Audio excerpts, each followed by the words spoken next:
السلام علیکم دوستو حاضر ہوں ایک نئے ناول کے ساتھ جس کا نام ہے ابن آدم۔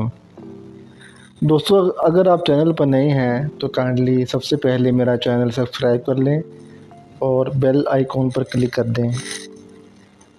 استنبول بھی دیسی آدمی کے خواب جیسا ہے جو روایت سے جڑ کر دنیا کی ہر خوبصورتی کے تصور کو تصویر کرنا چاہتا ہے۔ استنبول جہاں مشرق اور مغرب آ کر ملتا ہے، کبھی مشرقیت غالب دکھائی دیتی ہے تو کہیں یورپ کی ہوا کا ایک بھبکا سا آتا ہے اور آدمی کو اڑا کر لے جاتا ہے۔ اگر آدمی نے یورپ نہ دیکھ رکھا ہو تو یہاں یورپ کی جھلکیاں ضرور دکھائی دیتی ہیں، اور اگر یورپ کا باشندہ ہو تو یہ ملک مشرق کی تصویر لگتا ہے۔ استنبول کے بالکل درمیان سے گزرتے خوبصورت دریائے باسفورس کے کنارے موجود ایک بلند و بالا بلڈنگ کے آخری فلور پر ابھی ایک لڑکی کو پہنچایا گیا تھا جو برطانیہ سے ایک لمبی فلائٹ کے بعد استنبول پہنچی تھی۔ چہرے سے تھکن اور گھبراہٹ کا احساس بالکل نمایاں تھا۔ ٹیبل پر رکھے پانی کے گلاس کو ہونٹوں سے لگاتے ہوئے اس کی نظر بار بار عقب میں بیٹھے پولیس اہلکار جیک کی طرف جا رہی تھی۔ جیک ہی وہ واحد شخص تھا جس کو وہ یہاں جانتی تھی۔ اب دونوں کی ملاقات بھی کچھ دیر پہلے ہی ہوئی تھی۔ جیک ہی اسے یہاں لایا تھا۔ Ladies and gentleman, my name is inspector Mark. امید کرتا ہوں کہ آپ اس چھوٹی سی پریزنٹیشن کو پوری توجہ سے سنیں گے۔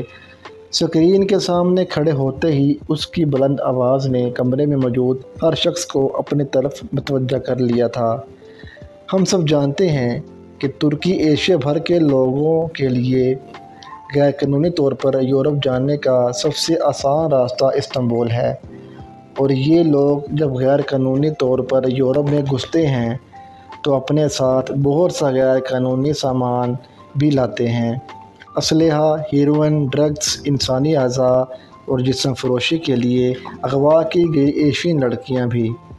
مختلف رپورٹس کو دیکھا جائے تو پتہ چلتا ہے کہ پچھلے چند سالوں سے یورپ بھر میں ڈرگس اور غیر قانونی انسانی اعضاء کی ترسیل بہت بڑھ گئی ہے۔ اگر یہی سلسلہ چلتا رہا تو چند ہی سالوں میں یورپ کا ایک بڑا حصہ ایشیائی ممالک کی طرح ڈرگس کا شکار ہو چکا ہوگا۔ یورپ بھر میں ڈرگس اور انسانی اعضاء کی خرید و فروخت کا یہ سارا نیٹ ورک لوکل یورپین اور غریب ممالک سے آنے والے افراد کی مدد سے ایک منظم طریقے سے چلایا جا رہا ہے، کیونکہ یورپ کو پہلی بار اس مسئلے کا سامنا ہے۔ اس لیے ہمارے پاس بہت زیادہ پاسٹ انفارمیشن نہیں ہے۔ ہماری انٹیلیجنس رپورٹس کے مطابق استنبول سے اسمگلنگ کا یہ سارا نیٹ ورک رستم شاہ نامی ایک شخص آپریٹ کر رہا ہے۔ یقیناً آپ سوچ رہے ہوں گے کہ اگر ہمیں اس شخص کا پتہ ہے تو ہم اسے گرفتار کیوں نہیں کر لیتے؟ انسپکٹر مارک سوالیہ نظروں سے سب کے چہروں کی طرف متوجہ ہوا۔ پرابلم از دیٹ کہ رستم شاہ نام کے 4 ڈرگ ڈیلرز استنبول میں کام کر رہے ہیں۔ اگر ہم غلطی سے بھی کسی نقلی رستم کو گرفتار کرتے ہیں تو اصلی رستم چکنا ہو جائے گا۔ ہمارا مقصد صرف رستم شاہ کو گرفتار کرنا نہیں بلکہ اس نیٹ ورک کو بھی ختم کرنا ہے، جو تب ہی ممکن ہے جب ہم اصلی رستم کو گرفتار کریں گے۔ رستم شاہ نمبر 1 استنبول کے مشرقی حصے، دوسرا رستم شہر کے وسط، تیسرا رستم ایئرپورٹ کے قریب، اور چوتھا ممکنہ رستم استنبول کے مغربی حصے میں ہے۔ ہمیں جس رستم شاہ پر سب سے زیادہ شک ہے وہ ہے دوسرا رستم جو شہر کے عین وسط میں ہے، مگر اس دوسرے رستم شاہ کی بھی مزید 3 شناختیں ہیں۔ یہ رستم شاہ کاشف رانا اور ولیم راٹھور 3 مختلف شناختوں سے جانا جاتا ہے۔ ہمارا مشن اس 3 ناموں والے شخص کی اصلی شناخت جاننا اور رستم ہونے کی صورت میں اسے گرفتار کرنا ہے۔ اس کی ایک ہی کمزوری ہے اور وہ ہے پرسٹیوشن۔ جی ہاں، یہ شخص عورتوں کا رسیہ ہے۔ عورتیں بھی اس کی پسند ایشین لڑکیاں ہیں، اور اگر لڑکی کا تعلق پاکستان یا انڈیا سے ہو تو اس کے لیے خود پر قابو پانا ناممکن ہو جاتا ہے۔ پلان بہت سادہ ہے۔ ہماری کوئی سیکرٹ ایجنٹ ایک پرسٹیویٹ کے روپ میں اس کے پاس جائے گی اور شناخت ہوتے ہی ہمیں سگنل دے گی اور ہم اس شخص کو گرفتار کر لیں گے اور یہ کام کریں گی مس فائمہ۔ انسپکٹر مارک نے پریشانی سے ہونٹ کاٹتی لڑکی کی طرف اشارہ کیا جو مزید سہم گئی تھی۔ مس فائمہ کچھ عرصہ پہلے ایک برطانوی شہری مسٹر فیروز سے شادی کے بعد پاکستان سے برطانیہ شفٹ ہوئی تھی اور برطانیہ آتے ہی کچھ وجوہات کی بنا پر ان کا طلاق ہو گیا تھا۔ مس فائمہ پرسنلی ایک پی ایچ ڈی اسکالر ہیں اور میرے خیال سے اس مشن کے لیے ایک پرفیکٹ آپشن بھی۔ فائمہ کا تعارف سنتے ہی سب کی نظریں بے اختیار اس لڑکی کی طرف گئیں جو چہرے سے پسینہ صاف کرنے کے بہانے اپنا چہرہ چھپا رہی تھی۔ اس کے بدن کی کپکپاہٹ وہاں بیٹھے ہر شخص پر عیاں ہو رہی تھی۔ مارک، اس لڑکی کی کوئی ٹریننگ نہیں ہے، یہ ماضی میں کسی سیکرٹ مشن کا حصہ نہیں رہی ہے، تم کیسے اس سے یہ امید رکھتے ہو کہ یہ لڑکی اس مشن کو مکمل کر پائے گی؟ ایک سینئر آفیسر نے لاجیکل سوال مارک کے سامنے رکھ دیا تھا۔ فائمہ کی گھبراہٹ اور زرد چہرے نے ہی سب کچھ عیاں کر دیا تھا کہ وہ کسی طرح بھی اس مشن کے لیے موزوں نہیں ہے۔ میرے خیال سے یہی لڑکی بہترین ہے، اگر ہم کسی ٹرینڈ لڑکی کو استعمال کریں گے تو وہ فوری پکڑی جائے گی، اور ویسے بھی میں اور میری ٹیم ہمیشہ اس کے ساتھ ہوں گے۔ فائمہ کو ہی اس مشن کے لیے سلیکٹ کرنے کی بہت سی وجوہات ہیں۔ یہ ایک پڑھی لکھی خاتون ہے، ایک پاکستانی ہے جو کہ ہمارے ٹارگٹ کی کمزوری ہے، اور سب سے اہم یہ بالکل انٹرینڈ ہیں اور سیکیورٹی فورسز کے ساتھ کام کرنے کا کوئی تجربہ نہیں رکھتی، جس کا مطلب یہ ہے کہ فائمہ خود سے زیادہ اعتماد ہم پر کرے گی اور کسی کو اس پر شک بھی نہیں ہوگا۔ مارک، میرا نہیں خیال کہ یہ بہتر آپشن ہے۔ بہرحال اگر تمہیں ٹھیک لگتا ہے تو آئی ہیو نو ایشو، کیونکہ اس مشن کی فائنل رپورٹ بھی تم نے ہی جمع کروانی ہے۔ Mark is always right sir. وہ مغرورانہ انداز میں آنکھیں ونگ کرتے ہوئے مسکرا دیا۔ یہ صرف ایک لائن نہیں، ایک حقیقت تھی۔ مارک 30 سالہ ایک خوبرو نوجوان تھا۔ ایشین چہرے پر خوبرو یورپین آنکھیں اس کے چہرے کی کشش میں اضافہ کر دیتی تھیں، اور وہ اپنی حاضر دماغی سے کم عمر میں ہی کئی خفیہ مشن کامیاب کروا چکا تھا۔ اس کا دماغ کسی سپر کمپیوٹر کی مانند بیک وقت چاروں طرف چلتا تھا۔ وہ ایک ہی وقت میں 2 مختلف چیزیں سوچ کر انہیں لکھ سکتا تھا۔ اس کی یہی خوددار صلاحیتیں اسے کیریئر کے آغاز پر ہی اتنا آگے تک لے آئی تھیں کہ وہ کم عمری میں ہی انٹرنیشنل مشن کو لیڈ کرنے والا تھا۔ اس بلیک ہول میں ہم تب تک کسی کے لیے اہمیت رکھتے ہیں جب تک اسے ہماری ضرورت رہتی ہے۔ یہاں پر رشتے کی بنیاد صرف لالچ ہے۔ موبائل پر ماہا کی درجنوں کالیں دیکھ کر اس کے دماغ میں فارس پھر اپنے الفاظ کے ساتھ امڑ آیا تھا۔ فائمہ لندن آنے کے بعد سے فارس کو بھلانے کی ہزار کوششوں میں ناکام رہی تھی۔ وہ اسے ہر موڑ پر یاد آیا تھا۔ وہ اسے تو پاکستان چھوڑ آئی تھی، مگر اس کے محبت کے احساسات اس کے بدن پر ہمیشہ کے لیے چسپاں تھے۔ اس کے الفاظ اس کے دماغ کے دریچوں میں گونجتے تھے۔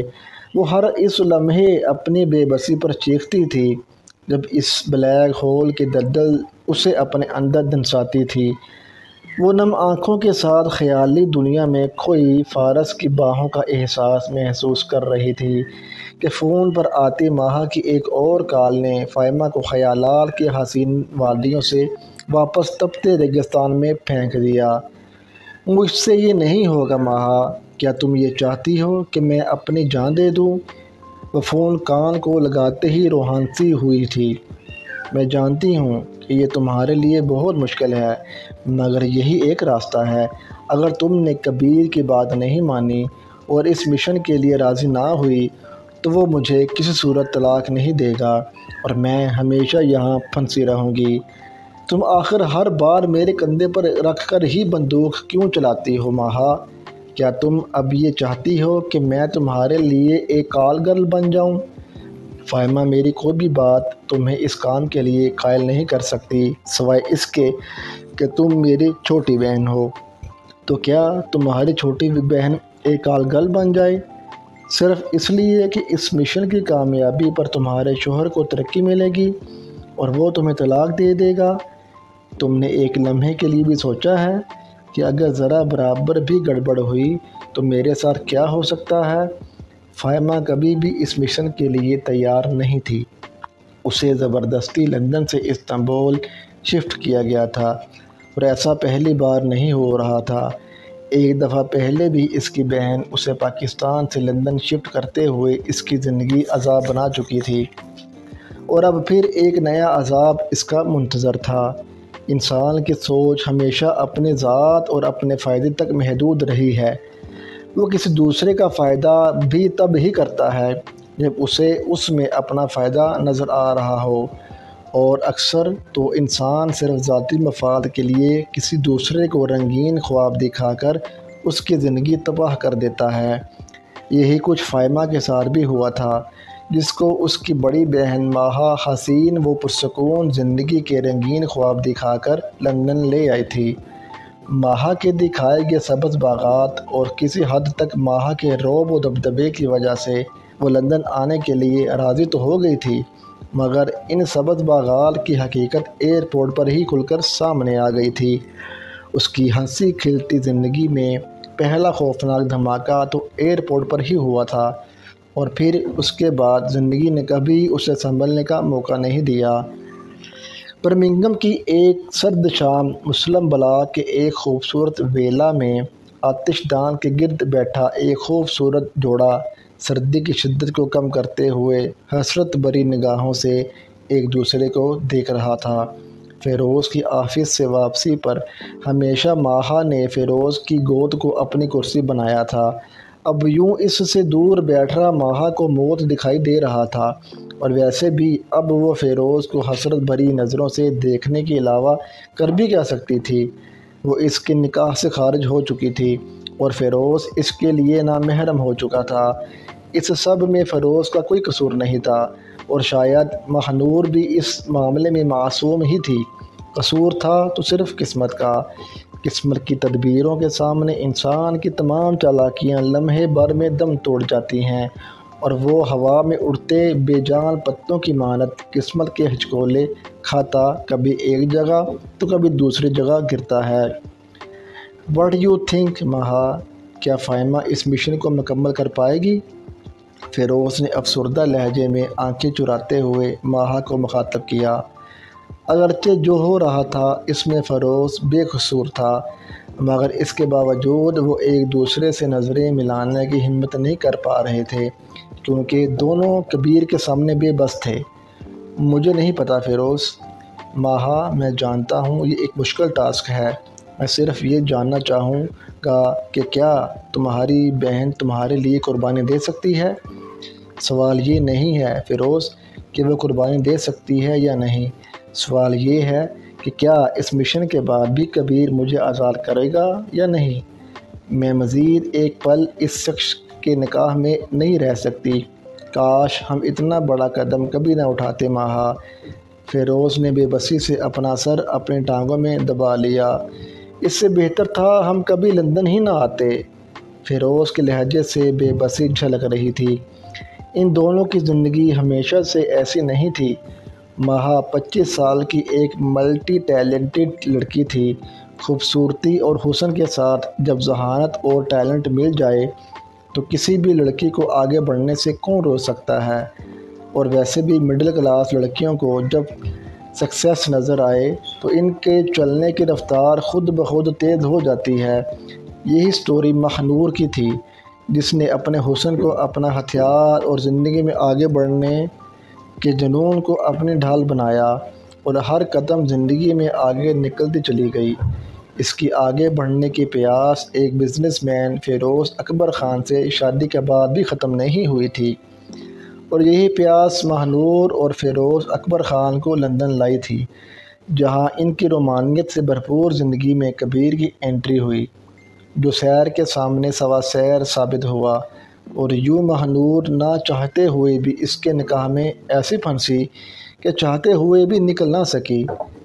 ہیلو رومانوی کپل، یقیناً تم دونوں ایک دوسرے کو مس کر رہے تھے۔ بھاری بھرکم آواز کے ساتھ ہاتھ میں جام لیے کبیر آتش دان کے قریب پہنچ گیا تھا۔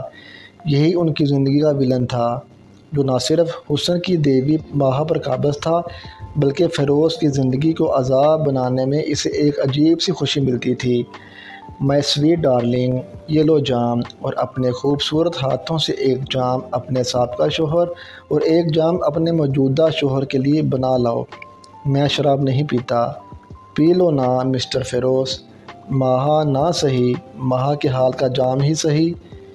یقین کرو، برمنگھم کی سردی میں یہ جام تمہارے بہت کام آنے والا ہے۔ کبیر کے لہجے میں دشنگی کسی تلوار کی طرح فیروز کو زخمی کر گئی تھی۔ کبیر اپنا کوٹ اتارتے ہوئے خود کو ماہا کے قریب کر چکا تھا۔ اگرچہ کبیر کے سر پر کوئی بال نہیں تھے مگر عقل بہت تھی۔ اپنے چہرے کے مضبوط نقوش اور اپنی بڑی بڑی مونچھوں کو تاؤ دیتے مخالف پر رعب طاری کر دیتا تھا۔ تنہائی کتنی بری چیز ہے ماہا، اس کا احساس مجھے تم سے ملنے کے بعد ہوا ہے۔ اگر تم میری زندگی میں نہ آتی تو میں کبھی اس حقیقت کو نہیں جان پاتا۔ وہ جام لیتے اس کے مزید قریب ہوتے ہوئے ایک بازو اس کی پشت سے گھماتے ہوئے اسے قریب کر گیا تھا۔ دور رہو مجھ سے کبیر، تم میری بیوی ہو اور مجھے تمہارے قریب آنے سے تمہارا یہ سابقہ شوہر بھی نہیں روک سکتا ماہا بیگم۔ وہ غصیلے انداز میں آنکھیں دکھاتے ہوئے اس کی مزاحمت کو کچل کر اسے دبوچ چکا تھا۔ مسٹر فیروز، ماہا میڈم کو سمجھاؤ کہ میں کیا کر سکتا ہوں اور کیا نہیں۔ فیروز خاموش ہو کر رہ گیا تھا۔ فاہمہ اس مشن کے لیے چلی گئی ہے۔ امید ہے کہ تم مشن مکمل ہونے کے بعد اپنے وعدے کے مطابق ماہا کو طلاق دو گے۔ مسٹر فیروز، مشن مکمل ہونے تک میں اس ٹاپک پر کوئی گفتگو نہیں چاہتا۔ فی الحال مجھے میری بیگم کے ساتھ تنہا چھوڑ دو۔ معنی خیز انداز میں مسکراتے ہوئے کبیر نے فیروز کے چہرے کو دیکھا اور پھر ماہا کے اوور کوٹ کو اتارتے ہوئے کندھوں سے نیچے اتار گیا۔ تم اس طرح زبردستی نہیں کر سکتے کبیر، تم میری بیوی ہو ماہا، ایک خوبصورت اور شاطر دماغ بیوی، اور میں کچھ بھی کر سکتا ہوں، اور ویسے بھی یہ بات تم سے بہتر کون جان سکتا ہے مائی ڈارلنگ۔ کبیر اپنی انگلی اس کے گالوں پر پھیرتے ہوئے گردن تک لایا تھا۔ تم چاہو تو یہ شو یہاں بیٹھ کر انجوائے کر سکتے ہو فیروز۔ اکبر خان، آئی وانٹ مائنڈ۔ کبیر کی آواز فیروز انسنی کرتا ہوا وہاں سے نکل گیا تھا۔ فیروز اکبر خان جیسا گھمنڈی نوجوان کبھی سوچ بھی نہیں سکتا تھا کہ قدرت اسے کبھی اتنا بے بس کر دے گی۔ یہی تو قدرت کا کمال ہے، وہ کبھی کسی کی طرف حساب باقی نہیں رکھتی۔ قدرت میزان میں ماشا ماشا گرام گرام پورا پورا تولتی ہے اور پھر حساب بغیر لحاظ کیے منہ پر مار دیتی ہے۔ تم اچھے سے جانتی ہو ماہا کہ یہ تیور دکھا کر تم خود کو مجھ سے دور نہیں کر سکتی۔ وہ ماہا کے چہرے پر موجود غصے کو دیکھ کر زیر لب مسکراتے ہوئے اس کی طرف بڑھتا تھا جو اس کی گرفت سے نکلتی ہوئی دور ہو گئی تھی۔ ماہا کو کبیر سے نفرت تھی، اس نے کبھی اسے اپنا شوہر تسلیم نہیں کیا تھا۔ اگر اسے اندازہ ہوتا کہ کبیر اس رسمی نکاح کے بعد اتنی تیزی سے رنگ بدل جائے گا تو وہ کبھی یہ قدم نہ اٹھاتی۔ وہ کبیر سے دور ہٹتی جا رہی تھی کہ دروازے تک پہنچتے ہی کبیر نے اسے آ لیا۔ آخر کب تک تم مجھ سے فرار حاصل کرو گی ماہا ڈارلنگ؟ وہ اس کے کندھوں کو دبوچتے ہوئے اس دیوار کے ساتھ لگا چکا تھا۔ کبیر، ڈر جاؤ اس وقت سے جب قدرت کا عذاب تمہیں آ لے گا۔ ہا ہا ہا ہا ہا۔ ماہا، تمہارے چہرے پر صرف غرور اور تکبر سوٹ کرتا ہے، اور ویسے بھی تم جیسی حسینہ قدرت کا تحفہ ہوتی ہے، عذاب نہیں۔ کبیر کے ہاتھ کندھوں سے کھسکتے ہوئے اس کے سینے تک آئے تھے، جن کو جھٹکنے کی ناکام کوشش میں ماہا کبیر کی باہوں میں جکڑی گئی تھی۔ تمہارے یہی تیور مجھے مجبور کرتے ہیں کہ میں تمہیں کبھی طلاق مت دوں۔ کبیر اپنا چہرہ اس کے کان کے قریب لے جا کر دانت پستے ہوئے سرگوشی کر رہا تھا۔ ماہا ایک اور ناکام مزاحمت کے نتیجے میں اپنی کلائیاں اس کے ہاتھوں میں دے بیٹھی تھی۔ اس نے ایک جھٹکے سے اس کی شرٹ کو کھینچ کر اتار ڈالا تھا۔ وحشی درندے، کیا تم پھر سے میرا ریپ کرنا چاہتے ہو؟ بیوی کے ساتھ کیا کوئی ریپ کی ڈیفینیشن پر پورا نہیں اترتا؟ کبیر اسے دھکیلتے ہوئے دیوار کے ساتھ لگا کر اپنی زبان کا لمس اس کی گردن پر دینے لگا۔ اس کی مزاحمت ختم کرنے کے لیے وہ اس کی دونوں کلائیاں دیوار کے ساتھ لگاتے ہوئے اس کی ٹانگوں کے درمیان اپنی ٹانگ دھنسا کر اسے مکمل بے بس کر چکا تھا۔ اس کے ہونٹ اس کی گردن کے ذائقوں کو چکھنے میں مصروف ہو گئے تھے۔ تو ناظرین، ملتے ہیں انشاءاللہ نیکسٹ ایپیسوڈ میں، تب تک کے لیے اللہ حافظ۔